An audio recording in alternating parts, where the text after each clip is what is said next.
Pista house ഇപ്പോൾ എൻ്റെ സ്വന്തം സ്ഥലമായി മാറിയിരിക്കുകയാണ്.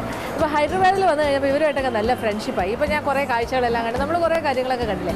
എന്നിട്ട് നമ്മുടെ സ്പെഷ്യാലിറ്റി ഹൈദരാബാദി ഡിഷസ് കാണാനായിട്ട് ഇവിടെ തന്നെ വരാമെന്ന് ഞാൻ പ്രോമിസ് ചെയ്തിരുന്നു. അതുകൊണ്ട് വീണ്ടും ഇവിടെ തന്നെ എത്തിയിരിക്കുകയാണ് പിസ്റ്റ ഹൗസിൻ്റെ ഉള്ളിലേക്ക്. അപ്പോൾ ഇവിടെ തന്നെ പല പല കിച്ചൺസ് ഉണ്ട്. അപ്പോൾ പേസ്ട്രി സെക്ഷൻ വേറെ ഉണ്ട്, പിന്നെ നോൺ വെജ് സെക്ഷൻ ഉണ്ട്, സ്വീറ്റ് സെക്ഷൻ ഉണ്ട്. അപ്പോൾ നമുക്ക് വേണ്ടിയിട്ട് കുറച്ച് സ്വീറ്റ്സിന് വേണ്ടി പ്രത്യേകിച്ച് അറേഞ്ച് ചെയ്തിട്ട് വെക്കാം എന്നാണ് പറഞ്ഞത്. അപ്പോൾ ഞാൻ പോയി നോക്കാൻ പോകണം എന്തൊക്കെയാണെന്ന്. നമുക്ക് കാണണ്ടേ കാര്യങ്ങൾ. ഇങ്ങോട്ടേക്ക് പിസ്റ്റ ഹൗസിനകത്ത് തന്നെയാണ് ഞാൻ. അപ്പോൾ ഇത് വേറൊരു ഷെഫ്, പിസ്റ്റ ഹൗസിൻ്റെ ഓണർ, കൊച്ചു ഓണറാണ്, ആളിവിടെ ഉണ്ട്. അപ്പോൾ നമുക്ക് രണ്ട് സ്പെഷ്യൽ സ്വീറ്റ്സാണ് ആദ്യം കാണിച്ചു തരാൻ പോകുന്നത്. ദാറ്റ് ഈസ് ഡബിൾ കാ മീറ്റ. ഓക്കെ, ഡബിൾ കാ മീറ്റ ആണ് ആദ്യം. അത് ബ്രെഡ് കൊണ്ട് ഉണ്ടാക്കുന്ന ഒരു സ്വീറ്റാണ്. And the second one will be ഖത്തൂക്കി ഖീർ, അതായത് കുമ്പളങ്ങ കൊണ്ടുണ്ടാക്കുന്ന ഒരു പായസം പോലെയുള്ള ഒരു കാര്യമാണെന്നാണ് ഞാൻ മനസ്സിലാക്കുന്നത്. അപ്പോൾ ആദ്യത്തെ ഐറ്റം നമുക്ക് കാണാം, അത് കഴിഞ്ഞ് രണ്ടാമത്തെ ഐറ്റം കാണാം. അപ്പോൾ ഇൻഗ്രീഡിയൻസ് ഒക്കെ ഒന്ന് നോക്കാം. ഇവിടെ എടുത്ത് വെച്ചിരിക്കുകയാണ് ബ്രെഡ്, അരികെല്ലാം കളഞ്ഞിട്ട് ഇങ്ങനെ സ്ക്വയർ പീസസ് ഒക്കെ ആയിട്ട് മുറിച്ചത് ബ്രെഡ്. ഇതൊരു ഫുൾ ബ്രെഡാണ്, ഏകദേശം ഒരു 10-15 സ്ലൈസ് ഉണ്ടാവും. പിന്നെ അത് വറുക്കാനുള്ള നെയ്യ്, pure ghee, that is pure ghee.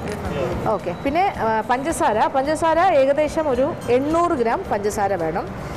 പിന്നെ പിസ്റ്റ സ്ലൈസ് ചെയ്തത്, ആൽമണ്ട് ഫ്ലേക്സ്, വാനില എസൻസ്, പിന്നെ പാല് വേണം. പാല് 1 ലിറ്റർ പാല്, പശുവിൻ പാല്.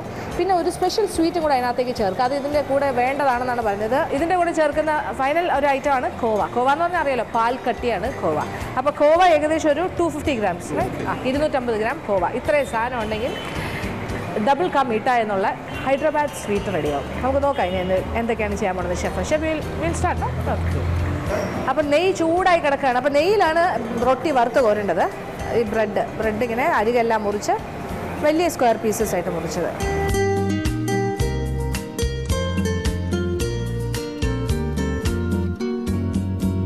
അപ്പോൾ ഇങ്ങനെ നിറച്ച് എണ്ണയല്ല നെയ്യ് ഒഴിച്ച് വറുത്ത് കോരണം, നല്ലൊരു ഗോൾഡൻ ബ്രൗൺ ആയിട്ട്. ശരിക്കും ഇത് ഷാഹി തുക്ര എന്ന് പറഞ്ഞിട്ടൊരു നോർത്ത് ഇന്ത്യൻ സ്വീറ്റാണ്, ഷാഹി തുക്ര. ഏതാണ്ട് അതേപോലെ തന്നെയാണ് ഇവിടെ പറയുന്നത് ഡബിൾ കാ മീറ്റ എന്നാണ്. ഇത് ഹൈദരാബാദിൻ്റെ സ്പെഷ്യലാണെന്നാണ് പറയുന്നത്. ഇവിടെ വന്നാൽ മിക്കവാറുള്ള എല്ലാ റെസ്റ്റോറൻറ്റ്സിലും ബിരിയാണി കഴിച്ച് നല്ല ഫുള്ളായിരിക്കുമ്പോൾ സ്വീറ്റ് കഴിക്കാൻ തോന്നുമ്പോൾ കഴിക്കേണ്ട സാധനങ്ങളാണ് ഇതൊക്കെ. അവിടെ ഗോൾഡൻ പെട്ടെന്നായി കഴിഞ്ഞു, നല്ല ചൂടായി കിടക്കുമായിരുന്നു. യെസ്,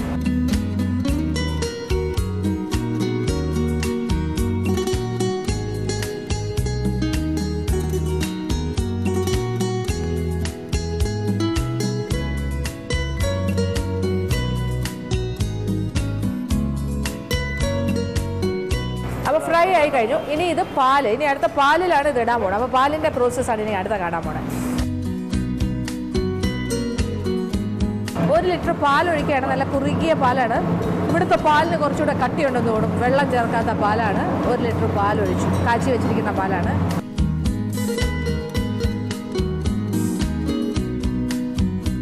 അപ്പോൾ അടുപ്പിലേക്ക് വീണ്ടും വെച്ചു, പാലൊഴിച്ചിട്ട് 1 ലിറ്റർ പാലൊഴിച്ചാൽ വറുത്ത ബ്രെഡും ഇട്ടിട്ട് ഇനി ഒരു 800 ഗ്രാം പഞ്ചസാര അതിനകത്തേക്ക് ഇടാൻ പോകണം. ഇത് അടുപ്പിൻ്റെ വെള്ളം വെച്ചിട്ടാണ്.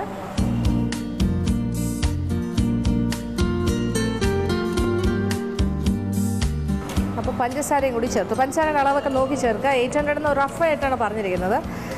ചിലപ്പോൾ 500 ഗ്രാം മതിയാവും, നോക്കുക. ഇത് 1 ലിറ്റർ പാലുണ്ട്, ഒരു ഫുൾ ബ്രെഡ് ഉണ്ട് കഷ്ണങ്ങളാക്കിയത്, 10-15 സ്ലൈസ് ഉണ്ട്. അപ്പോൾ ഏകദേശം 500-നും 800-നും ഇടയ്ക്കുള്ള പഞ്ചസാര അലിയാൻ വേണ്ടിയിട്ടാണ് ഇങ്ങനെ അടുപ്പിൽ വെച്ച് ഇങ്ങനെ തിളപ്പിച്ചുകൊണ്ടിരിക്കുന്നത്. അപ്പോൾ പഞ്ചസാരയും പാലും ബ്രെഡും, ഫ്രൈഡ് ബ്രെഡാണ്, ഇതെല്ലാം കൂടി കിടന്നിട്ട് ഇങ്ങനെ തിളച്ചു തുടങ്ങി. പഞ്ചസാര അലിയണം.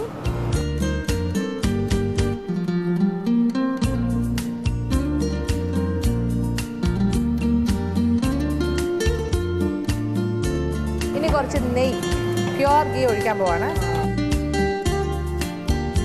ദേശി ഗീ, അതായത് നല്ല പ്യുവർ നെയ്യും കൂടി ഒഴിച്ചു. അപ്പോൾ ഈ ബ്രെഡ് പീസസ് ഒക്കെ അതിൻ്റെ കൂടെ ഇങ്ങനെ സോഫ്റ്റ് ആവണം, അതാണ്. അങ്ങനെ ഒരുപാടിട്ട് ഇളക്കുന്നില്ല, ഒന്ന് ചെറിയ അഡ്ജസ്റ്റ്മെൻറ്റിലാണ് ഇളക്കി കൊടുക്കുന്നത്. പാല് കുറച്ച് വറ്റണം എന്നാണ് പറയുന്നത് കുറേ നേരം. അപ്പോൾ ഇങ്ങനെ പരന്ന പാത്രത്തിലാണ് ഇത് വെച്ചിരിക്കുന്നത്, കണ്ടില്ലേ? അപ്പോൾ കുറച്ചുകൂടെ ഈസി ആയിട്ട് വറ്റി കിട്ടുമെന്ന് എനിക്ക് തോന്നുന്നു. നന്നായിട്ട് കുറുകയാണ്, പാലും പഞ്ചസാരയും നെയ്യും കൂടി കിടന്നിട്ട്. പാല് മുഴുവൻ വറ്റുന്നവരെ ഇങ്ങനെ അടുപ്പിലിട്ടേക്കും, ഇങ്ങനെ പരന്ന ഒരു പാത്രത്തിൽ. സോ വാനില എസൻസ് ഒഴിക്കാൻ പോകുന്നു, കുറച്ച് വാനില എസൻസ്. അപ്പോൾ എനിക്കിത് കഴിക്കാനായിട്ട് നല്ലതായിട്ട് തോന്നുന്നുണ്ട്. ചില കാര്യങ്ങൾ മാത്രമേ കഴിക്കാനായിട്ട് നമുക്ക് തന്നെ തോന്നുള്ളൂ. Thank you. ഇപ്പോൾ ഡബിൾ കാ മീട്ട കഴിക്കാൻ ഇങ്ങനെ ആകാംക്ഷയോടെ നിന്നു. എൻ്റെ കയ്യിലേക്ക് തന്നെ എടുത്തു തന്നു. നോക്കട്ടെ. Very nice, excellent, good chef. പറയേണ്ട കാര്യമില്ലല്ലോ, മധുരമാണ്, നല്ല മധുരം, നെയ്യുടെ സ്വാദ്, ഈ കോവയുടെ ഗാർണിഷ് ഉണ്ട്, പറഞ്ഞറിയിക്കാൻ വയ്യാത്ത സ്വാദ്. ഇത് തീർച്ചയായിട്ടും നമുക്ക് ചെയ്യാൻ പറ്റിയ കാര്യമാണ്. വലിയ ചിലവൊന്നും ഇല്ലാതെ തന്നെ ചെയ്യാം, വീട്ടിലുള്ള സാധനങ്ങളാണ് ഇതൊക്കെ. അപ്പോൾ ഹൈദരാബാദ് വരെ വരേണ്ട ആവശ്യമില്ല ഇതിന് വേണ്ടിയിട്ട്. പക്ഷേ ഇത് കണ്ടിട്ട് നമ്മളിനി ചെയ്യണം, അതാണ് വേണ്ടത്.